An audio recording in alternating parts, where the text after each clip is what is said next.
Reality क्या है हमें इससे लेना देना नहीं है, मगर मोदी ने देश बेच दिया, इस बात को जरूर घुमा फिरा कर बोलेंगे। अगर गवर्नमेंट और रियलिटी पर बात करोगे तो मोदी मीडिया ही कहलाओगे। वीडियो को एंड तक जरूर देखिएगा, आपको फैक्ट के साथ सब बताएंगे और इस वीडियो में हम फैक्ट पर ही बात करेंगे। तो गवर्नमेंट क्या कर रही है, उसके रूल एंड रेगुलेशंस क्या हैं, इससे इन लोगों को मतलब नहीं रहता है। पर अगर करंट गवर्नमेंट पर बात करोगे तो ये आपको अनएजुकेटेड ही बोलेंगे। इन लोगों का ब्रेन वॉश इस हद तक हो चुका है कि कुछ भी करो उन्हें मोदी वॉइस ही लगेगी। और हैरानी की बात तो यह है कि इन लोगों में सबसे ज्यादा हमारे देश का यूथ ही है। जैसे अभी कुछ दिनों पहले मैंने अरावली पर जो मिस इन्फॉर्मेशन फैली थी उस पर एक वीडियो बनाई थी, जिसमें मैंने उस वीडियो में कहीं भी करंट गवर्नमेंट पर कोई कमेंट नहीं किया था, न ही उसके बारे में कोई भी डिस्कशन किया था। सिर्फ और सिर्फ मैंने उस वीडियो में अरावली के बारे में जो मिस इन्फॉर्मेशन लोगों के बीच फैली थी, जो फेक न्यूज स्कैम हो रहा था, केवल उसके बारे में ही बात की थी। आप जाकर वो वीडियो भी देख सकते हैं। पर फिर भी उस वीडियो पर एक लड़के का कमेंट आता है, इट्स मोदी वॉइस। आप जाकर वीडियो देखिएगा, उस वीडियो में मैंने केवल एक रियलिटी और ट्रस्टेड रिसर्च पर ही बात की थी। तो भाई इस कमेंट का क्या मतलब हुआ?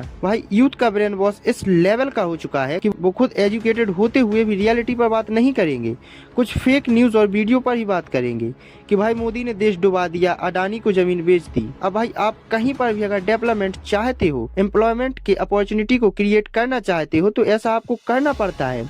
कई पिछली गवर्नमेंट ने भी ऐसा किया था, जिन्होंने 70 साल तक देश को चलाया है, उन्होंने भी ऐसा किया था।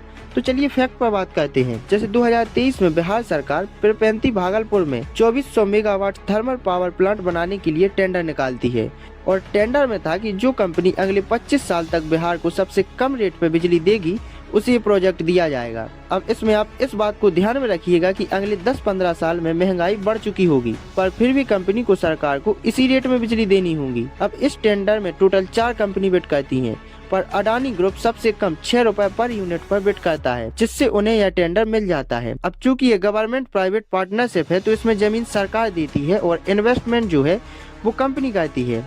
जितना भी खर्चा आता है प्लांट लगाने के लिए वो प्राइवेट कंपनी इन्वेस्ट करती है। तो अब सरकार किसानों से जमीन लेती है और अडानी को दे देती है। अब मानकर चलते हैं कि सरकार ने अडानी को 33 सालों के लिए जमीन लगभग फ्री में दे दी है। अब अडानी लगभग इसमें 27,000 करोड़ रुपए इन्वेस्ट करेंगे। अब इसमें ऐसी बात नहीं है कि सरकार अडानी को जमीन बेच रही है। अगर आपको अपने स्टेट में इन्वेस्टमेंट और डेवलपमेंट चाहिए तो आपको ये करना ही पड़ेगा। जैसे अभी आंध्र प्रदेश की सीएम ने कहा था कि जो भी IT कंपनी आंध्र प्रदेश में इन्वेस्ट करना चाहती है उसे सरकार 99 पैसे पर एकड़ में जमीन देगी, क्योंकि उन्हें अपने स्टेट को IT हब बनाना है, तो उन्हें ऐसा करना पड़ रहा है और ऐसा सब करते भी हैं। आपने देखा होगा कि साउथ के लोग इस बात को लेकर ज्यादा प्रोटेस्ट नहीं करते हैं कि सरकार देश बेच रही है या देश को डुबा रही है, और यही वजह है कि वो सबसे तेजी के साथ ग्रो कर रहे हैं।